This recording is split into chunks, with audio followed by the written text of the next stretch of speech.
What's going on, everybody? Welcome back to the Leader You're Becoming podcast. This is episode number 7, and I am your host, Coach T. I'm so excited and pleased that you are here again. We are here on episode number 7, y'all. We are rocking and we are rolling. Again, the Leader You're Becoming podcast is all about the leader you're becoming, right? And how to create a workplace that people are happy to go to each and every day and they don't hate their job. Most people do, but you don't have to, as a leader, create that type of work environment for at least most of your people, if not all, right? That's the challenge, right? We're going to be talking about a really important topic today, something that I've been hearing about a lot. I've been in conversations about a lot within my business and also, in my coaching of other entrepreneurs and business owners about leadership transitions. And so if I had to use it for a title or a topic today, I got my notes. It's going to be the good, the bad, and the ugly of leadership transitions. All right, I'll say that again. The good, the bad, then the ugly of leadership transitions. All right, so what's a leadership transition? It's when the leader is there and they're not. And there could be a multitude of reasons of why that happens, right? It can be they got promoted, transition up and out of the seat. That's good. It can be a transition in where they move to a different department, right? Because of a different opportunity. It could be because they had to move to a different position because the business started to grow at a different level and capacity of what they were capable of. Or it could be a transition where they no longer are at your organization and they've been transitioned out or they've chose to transition out. Nonetheless, leadership transitions are going to happen.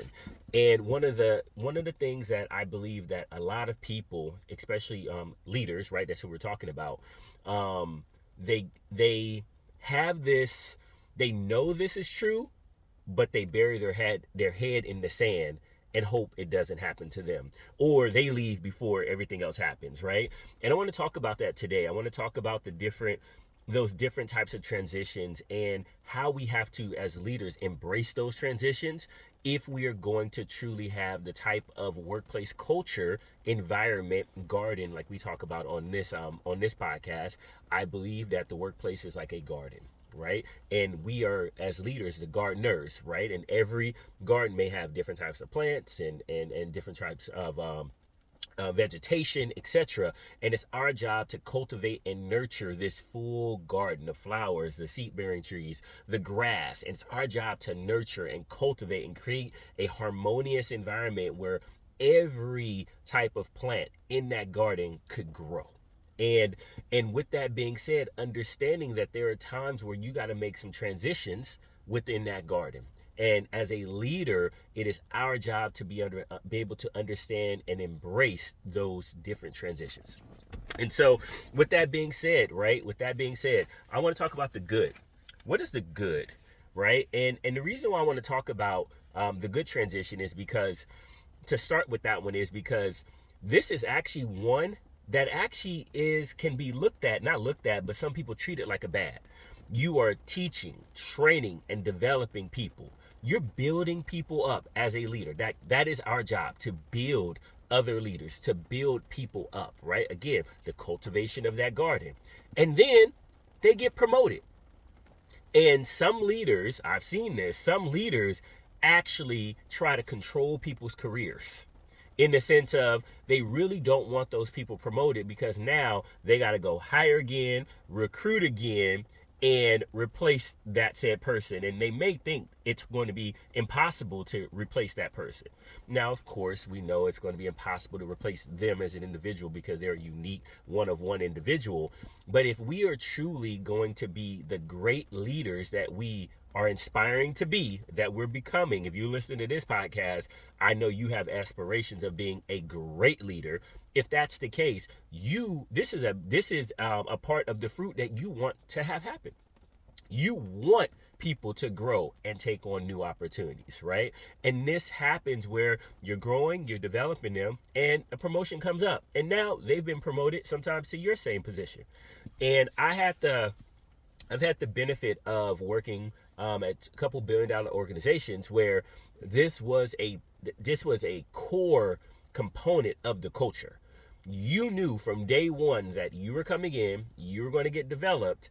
And once you got into any capacity of a leadership position, even before you were a leader, you were to develop the people that were a day behind you, right? And help them continue to grow. But especially, it was a requirement. Once you got into a leadership position, you were to replace yourself. No questions asked. One organization was so adamant about it, you couldn't even get promoted until you built your own replacement. Right? And now that didn't mean the company didn't have somebody else somewhere else that might have been willing to move to the city where you were. But at the end of the day, it was like, don't wait on anybody else. Don't wait on another leader in another city to develop somebody that can come in and take your position so you can get promoted, when you are literally sitting there with talent right there in front of you. You're literally hiring and developing the talent right in your own business. It is your requirement and your responsibility to make yourself replaceable. Now, I was talking to somebody recently about this, and they were, excuse me, I was talking to somebody about this concept, and they mentioned it to someone else, right? One of their team members, and one of their team members was like, "Why would you make yourself replaceable? I won't train my replacement." And they had to let them know, like, hey, that's what good leaders do. They make themselves replaceable, right? And that means I have so much confidence, I have so much high self-esteem, I have so much security in myself that I want you to replace me. Because if I can have you replace me, that means I've created so much capacity. And if I'm in a good organization, that means also that my boss is seeing, right? And my boss should be pulling me up, and my boss's boss should be pulling them up, etc., etc. And you have this chain of events. Now, does it always happen perfectly like that in this perfect straight line? No. Sometimes you may have to take your talents to South Beach, like literally. I spent a majority of my career moving around the country. I moved from coast to coast to the south, to the northeast. The only place I didn't go was the northwest at one point in time. And that's not to say I would never or even take an opportunity outside the country, right? Why? Because my leadership was developing me to be able to take on opportunities. And I also knew that sometimes that opportunity might have to be somewhere else. And that's we'll have a whole nother podcast episode about taking advantage of the opportunities presented to you based on your own career goals and family goals and ultimately your identity and life goal. But at the end of the day, that does not mean I'm not trying to replace myself right now. Does not mean that at all.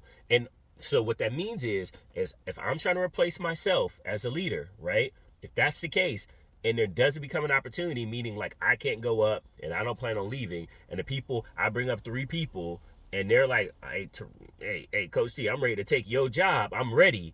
Then guess what? I'm going to start looking around to see what other opportunities are available for them within the business, of course. Want to keep them in the ecosystem.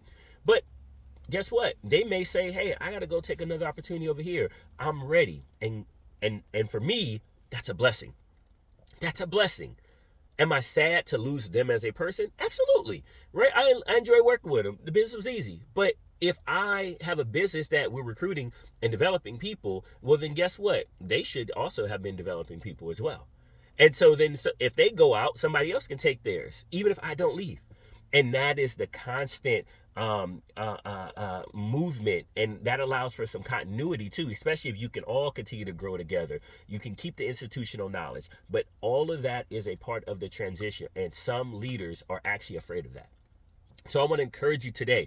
That is good transition. I promise you. If people in your organization that are at lower levels, if you will, right, and they're looking up and they're seeing movement and promotion and people growing, they want that.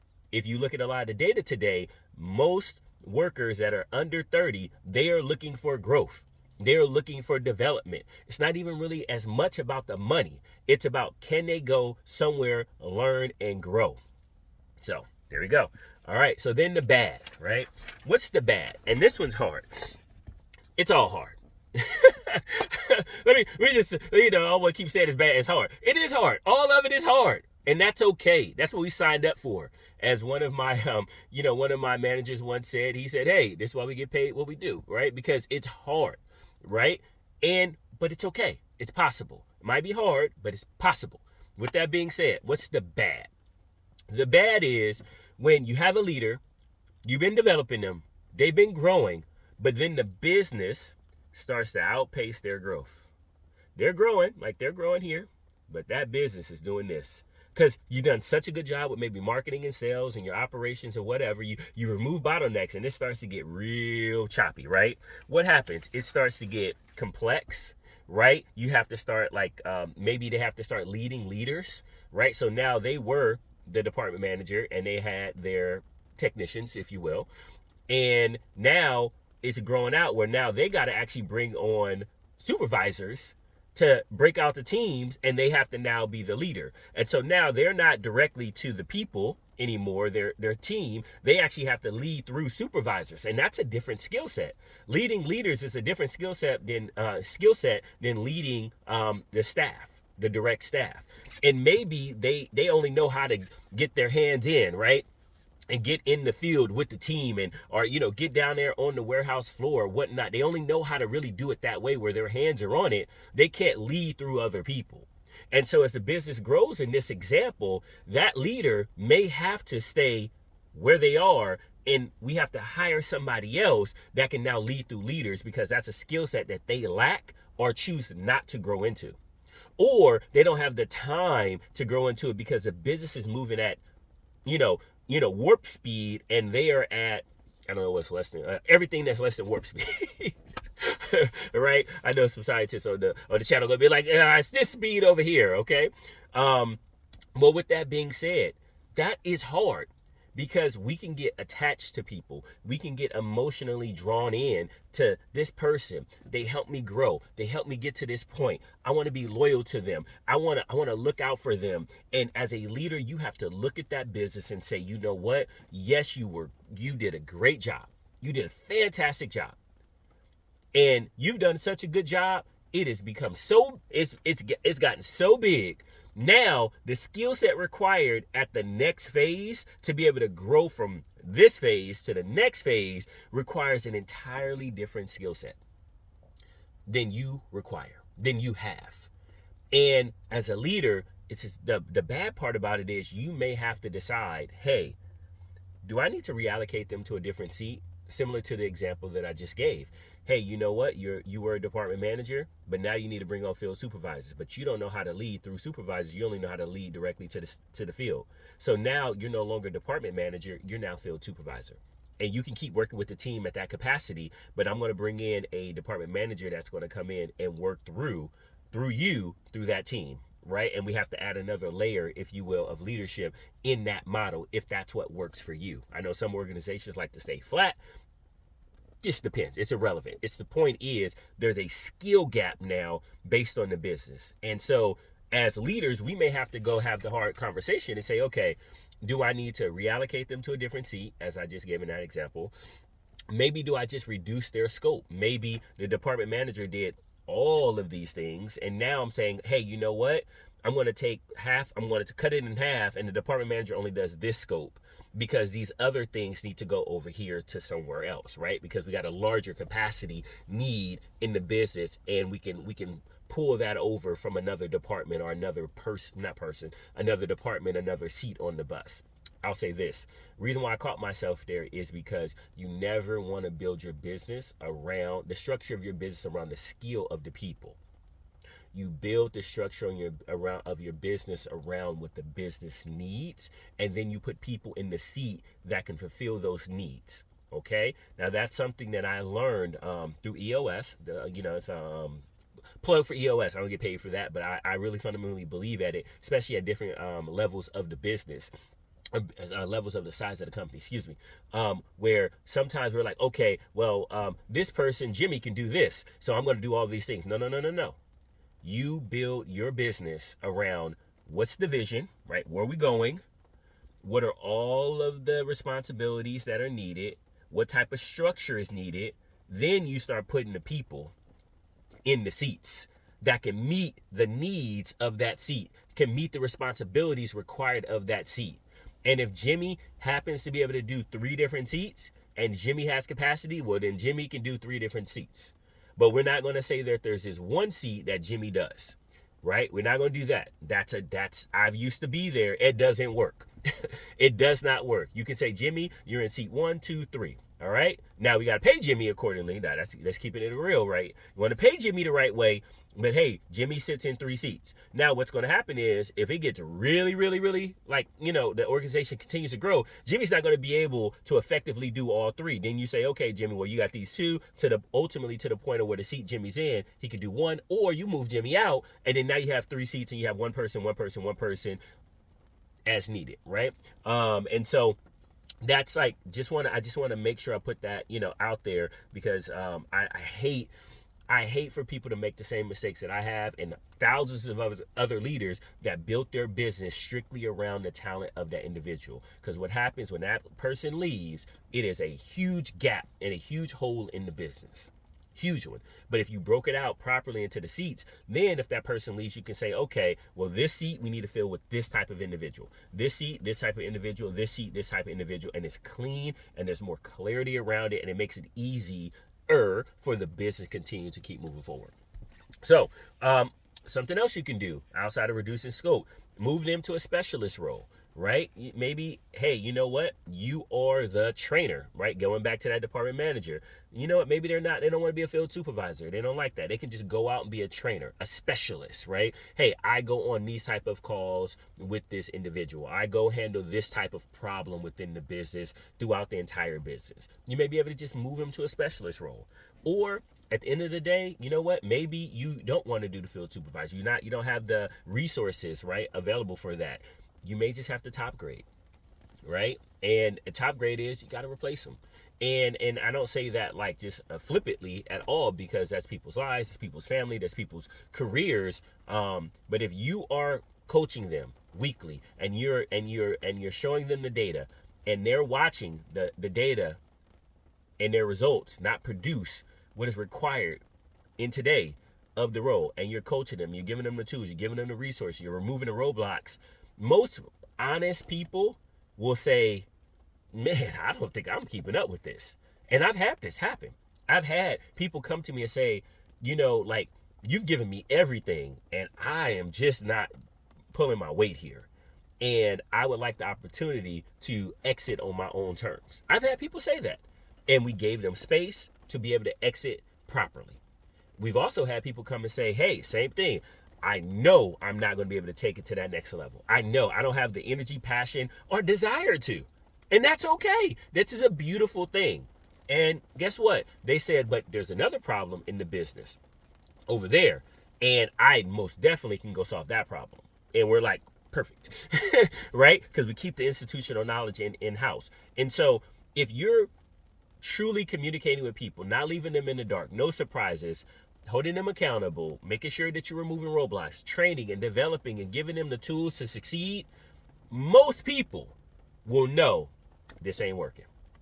And that's okay. I've been there. I'm like, I don't think this gonna work. I don't think this gonna work. I'm struggling. I'm treading water. I remember one example, and I was like, I was catching up, and I just started catching my rhythm, but the need of the business was a little bit faster, a little bit more than where I was, because it was a new industry for me. I was still learning.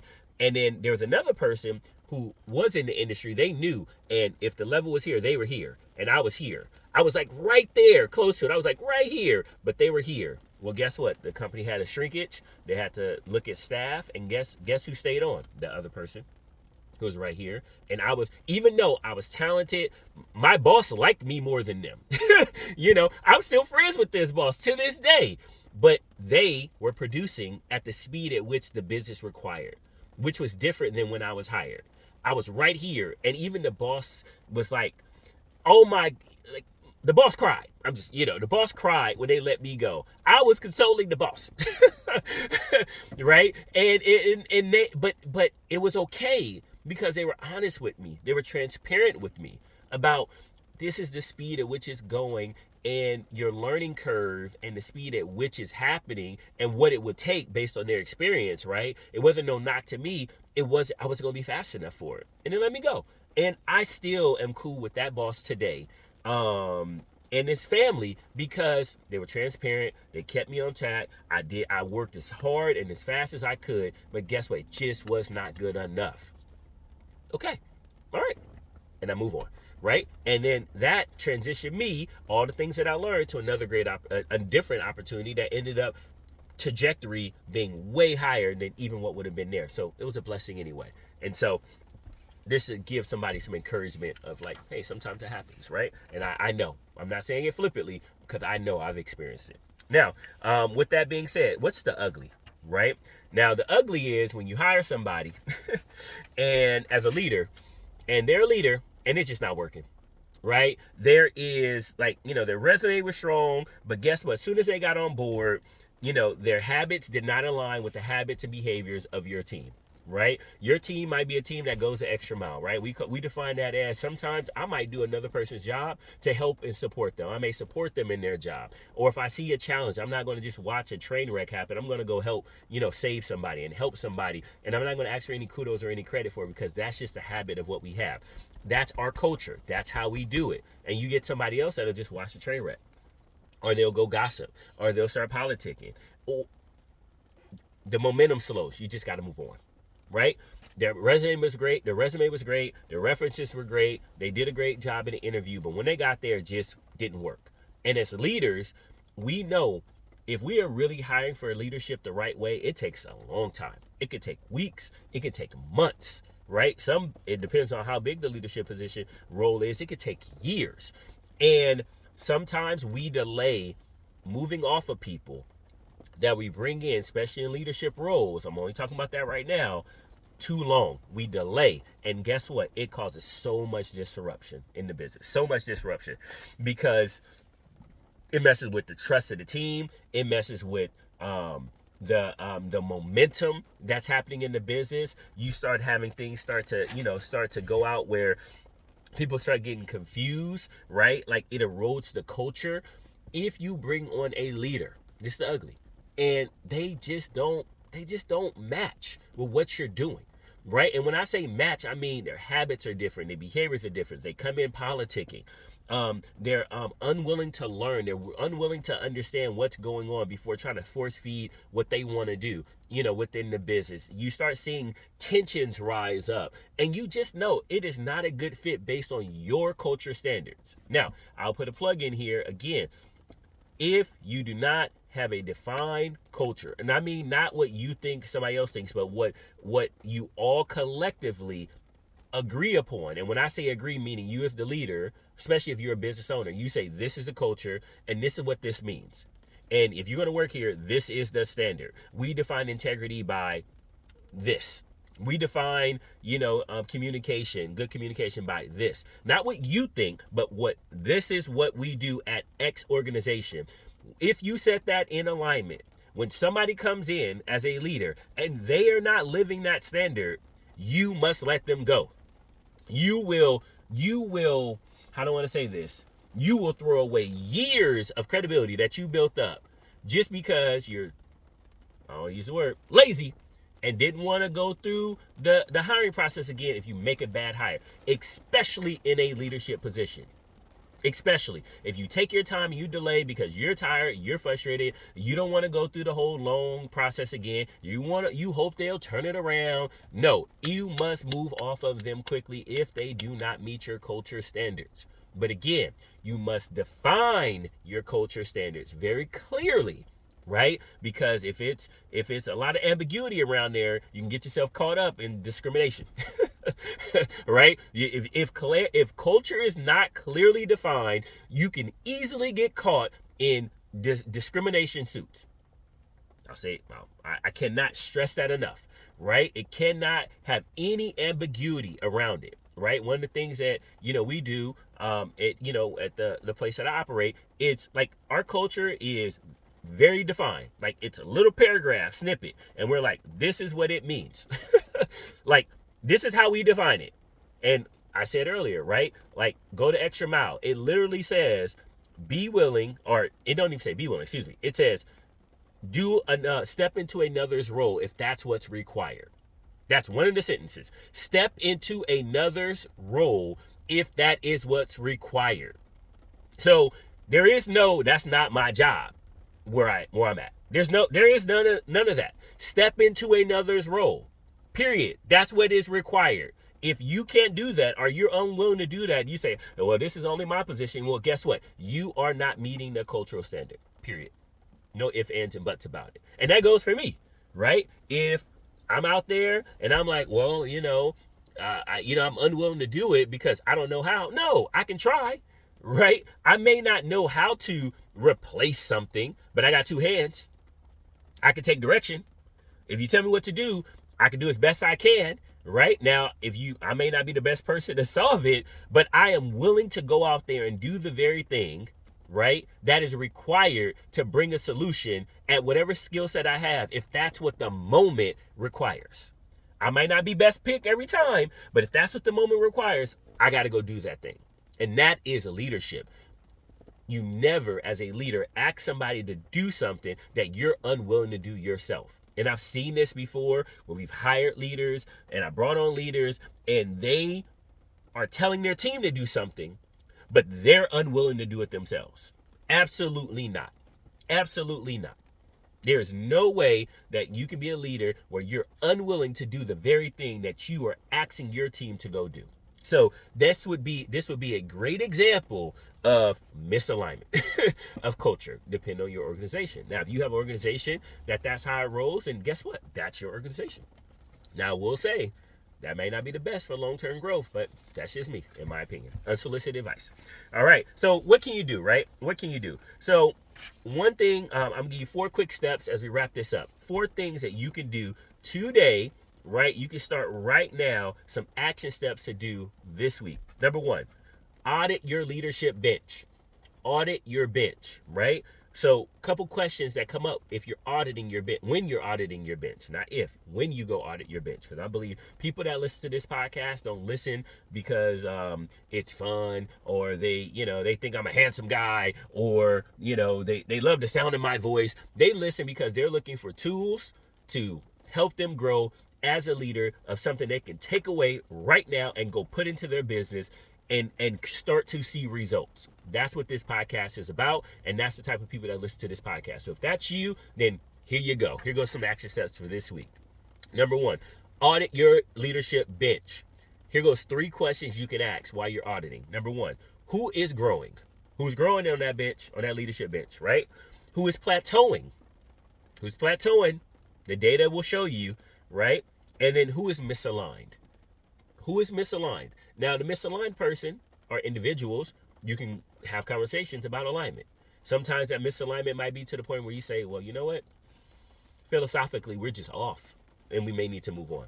And that, it sucks, but it's true, right? Or it's just, hey, you know what? We're going that direction. You're looking over there. And some people will say, oh, okay, I didn't know. Let's just go that way, right? Number 2, right? Identify one seat that has outgrown its current definition. Now, this is key. Identify one seat in your business that has outgrown its current definition, meaning when you had this role, it was required to do X. And now that role, based on the size and scope of your business, has expanded to XYZ. So now it's just X, it's XYZ now. Right? And now you need to look at the person. Do they have the ability to do XYZ? Because that role requires it. Right? And so another couple questions here is, has the scope expanded and has complexity increased in that role? Has it increased? For me, if I'm general manager, operator of a $5 million business, and now it's a $20 million business, my title didn't change. But guess what? The complexity changed. And as it grows to a 60 million or 100 million, title don't change, but complexity does change, right? And so just being aware and understanding that you may have the same title, but the complexity at the size of that business changes. And does that person in that seat have the new level of ability for the new expanded complexity and scope of the role? Number 3, have one honest conversation, not about performance only, about capacity and trajectory with your leadership. Have one honest conversation, right? You may come back and say, hey, you're a general manager. You did a great job. You've been here. It was $5 million when you started. It is now $20 million. And the business is expected to get to $30 million.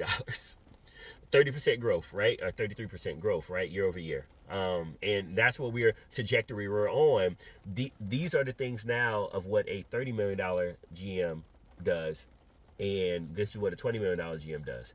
So, like, are you comfortable? Do you have the stomach for what's going to be required at 30 million compared to what's 20 million? And having that real honest conversation. And then number 4 here, review your hiring process, right? This is important. I think this is one of the most, I don't want to say, worst skills that you can, many companies have is actually hiring. And I was a horrible hirer. Horrible. Went off a gut feeling and you know what I thought, and it was terrible. It's just terrible, right? I hit on a couple, because I got a good sense of people to a certain degree, but it was my batting averages. It was not. It was probably average compared, relative, but I don't look at myself as average in any capacity. And so I had to start looking myself in the mirror and say, how can I get better and actually develop this skill, right? So that's just another nugget of increase your ability to hire exceptional people into hopefully an exceptional organization. It will make it easier to become an even more exceptional organization with the right people. So again, number 4, review your hiring process, okay? Are you hiring for competence only? Sometimes we get into this thing where their resume looks great, they've been 30 years, they know how to do the job. But guess what? They're a terrible person. They're a terrible person by your definition of your culture, okay? Again, by your definition of your culture, definitive culture, that's not discriminatory. I'm gonna keep saying that. That's not discriminatory, right? Are you hiring for competence only or competence plus cultural alignment plus habits, right? I remember a pastor, I want to give him his credit, Ari Vernon. And I remember Pastor Ari Vernon said when he hired, right, for the ministry, he hired for the 3 C's. It was competence. I think it was like competence, culture. It was like competence, culture, and what was the other C? I'm mad. Oh well. All right. Well, it was 3 C's. All right, and I think it was almost like it was competence, culture, and character. I knew I would get it. All right, there we go. Sorry. Ari Vernon said when he hired, and this really helped me early in my leadership career as I was starting to try to understand the hiring process because I wasn't trained great with it. It was competence. Can they do the job? Character. Right? Did they have character? Like, did they have a level of integrity about them? And it was culture. Would they fit with the team? Right? And that was like the 3 C's of hiring: competence, character, and culture. And it was like you could have competence, know how to do the job. You can have culture fit, like everybody likes you, get along. But character, you would steal when nobody was watching, and totally bring a lot of liability to the team, right? Or you had good character. You had good character, right? You were competent, right? You wouldn't steal, you wouldn't lie, you had really good moral values, if you will, right? Acceptable ones. But you just weren't a good fit for the team. Just weren't a good fit by the pace and the rhythm and the values of the team. It just wasn't aligned. Didn't mean you were bad, it just wasn't aligned. Or the one that gets people trapped most, I was here, was good culture fit, everybody loves you, get along with you. It was a good character fit. You had good values, right? They aligned, but competence was subpar. And that's the one most leaders get trapped in. Man, I love being around them. I love being around them. People love being around them. They're not going to steal. They're not going to lie. They got good character. They'll be there to give you the shirt off their back. But when it came down to producing results in the role, a lot left to be desired.